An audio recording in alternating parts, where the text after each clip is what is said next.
بسم اللہ الرحمن الرحیم۔ السلام علیکم، 5th کلاس، کیسے ہیں اسٹوڈنٹس؟ میں امید کرتی ہوں سب ٹھیک ہوں گے۔ چلیں بیٹے اردو کی بک کھولیں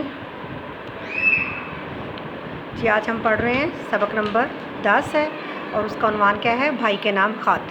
آج ہمیں خط کو لکھنے کا نمونہ بھی پتہ چلے گا کہ کیسے لکھتے ہیں خط، ٹھیک ہے؟ اور ساتھ ساتھ ہم نے یہ کمپیوٹر کے بارے میں ہے، کمپیوٹر کے بارے میں بھی ہمیں اس کی معلومات ملیں گی کہ کمپیوٹر میں کیا کیا چیزیں ہوتی ہیں، کیا کیا اس کا استعمال ہوتا ہے، ٹھیک ہے جی۔ تو پہلے ہے سٹی نیم، شہر کا نام کیا ہے؟ لاہور۔ 25 اکتوبر تاریخ لکھنی ہے، 2015 ہے۔ اور جب آپ لکھ رہے ہوں گے خط، اگر آپ نے کسی کو لکھنا ہے تو جو تاریخ ہوگی آپ نے وہ لکھنی ہے، جو منتھ ہے وہ لکھنا ہے، اور جو سال ہے وہ اس کا آپ نے لکھنا ہے۔ جیسے اب 2020 چل رہا ہے تو یہ 2015 کا لکھا ہوا ہے، ٹھیک ہے۔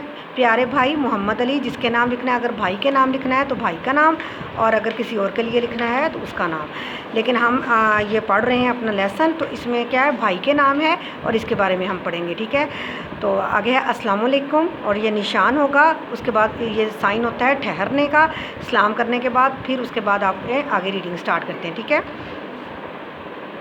آپ کا خط ملا، گھر کے حالات سے آگاہی ہوئی۔ آگاہی کا کیا مطلب ہے؟ اس کو انڈر لائن کیجئے۔ واقفیت ہوئی یا پتہ چلا۔ میں بھی یہاں ہاسٹل میں خیریت سے ہوں، یہاں میں اکیلا نہیں، میری طرح بہت سے بچے ہاسٹل میں رہتے ہیں۔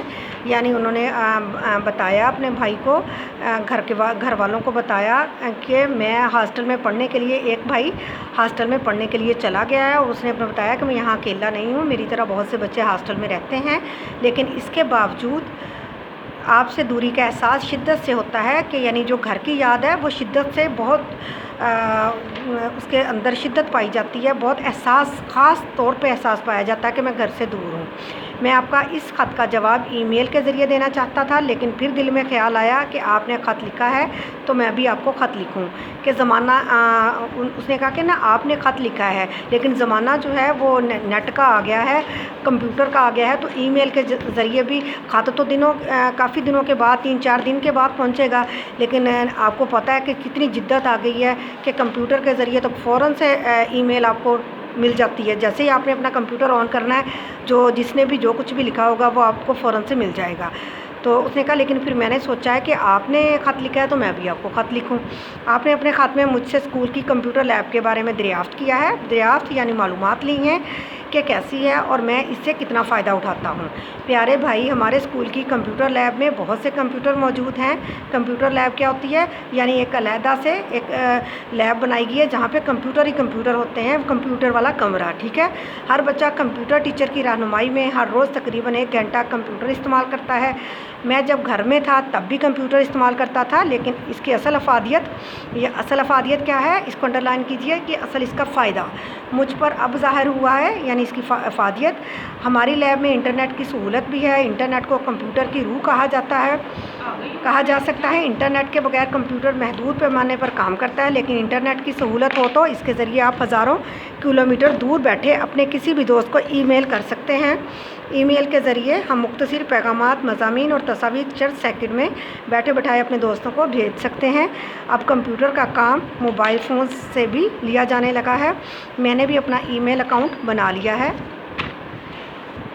اور اس کے ذریعے مجھے بھی ای میل بھیجی جا سکتی ہیں۔ کل ہی میرے کمپیوٹر ٹیچر نے بتایا کہ کمپیوٹر کے تمام حصوں کے الگ الگ نام ہیں۔ اس کی اسکرین کو مانیٹر کہا جاتا ہے۔ اسکرین کون سی ہوتی ہے؟ جو جیسے ٹی وی کی طرح یوں بنی ہوتی ہے نا، اس کو کیا کہتے ہیں؟ مانیٹر۔ ہم کمپیوٹر پر جو کام کرتے ہیں وہ مانیٹر پر دکھائی دیتا ہے۔ کمپیوٹر پر کام کرنے کے لیے کی بورڈ اور ماؤس کی ضرورت ہوتی ہے۔ کی بورڈ جن کے اوپر لکھا ہوا ہوتا ہے وہ اس کی، اور ماؤس کی جس کے ساتھ آپ نے سائن دینا ہے کہ کہاں پہ آپ نے کلک کرنا ہے، اس کی ضرورت پڑتی ہے۔ کی بورڈ پر مختلف بٹن ہوتے ہیں جن کی مدد سے ہم کمپیوٹر سے طرح طرح کے کام لے سکتے ہیں۔ ماؤس کسی آپشن کو کلک کرنے کے لیے استعمال ہوتا ہے۔ کمپیوٹر کا ایک حصہ سی پی یو کہلاتا ہے۔ یہ سینٹرل پروسیسنگ یونٹ کا مخفف ہے۔ یہ سینٹرل، سی اس کا، پروسیسنگ، پی اس کا، اور یونٹ کا یو، اس کو پھر کیا کہتے ہیں؟ سی پی یو کا مخفف ہے۔ سی پی یو کو کمپیوٹر کا دماغ کہا جا سکتا ہے، کیونکہ یہ کمپیوٹر کو کنٹرول کرتا ہے۔ کمپیوٹر میں ہم بہت سی کتابیں محفوظ کر سکتے ہیں۔ ضرورت کے وقت ہم کسی بھی کتاب کا کوئی بھی صفحہ کھول کر پڑھ سکتے ہیں، لیکن پرنٹر کے ذریعے اس کا پرنٹ بھی حاصل کر سکتے ہیں۔ امید ہے کہ میرا یہ خط آپ کو 2-3 دن میں مل جائے گا۔ ملنے پر مجھے ای میل کے ذریعے اطلاع دے دیجیے گا۔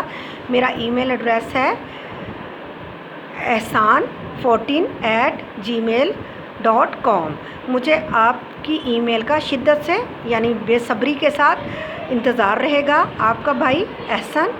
ٹھیک ہے بیٹے، ہم نے آج اس کی ریڈنگ کی ہے۔ بھائی کے نام خط، ایک تو خط کا نمونہ ہمیں مل گیا اور دوسرا ہمیں کمپیوٹر کے بارے میں اس کی معلومات مل گئی ہیں، اور اب آپ نے اس کو 2 سے 3 دفعہ اس کی دہرائی کرنی ہے، اور اس کے بعد انشاءاللہ جو اس میں آپ کو مشکل آئے گی وہ آپ کو دہرائی میں پتہ چل جائے گا، اور پھر ہم انشاءاللہ مشق کریں گے، سوالوں کے جوابات بھی اس طرح میں آسانی سے مل جائیں گے۔ ٹھیک ہے جی، اوکے، اللہ حافظ۔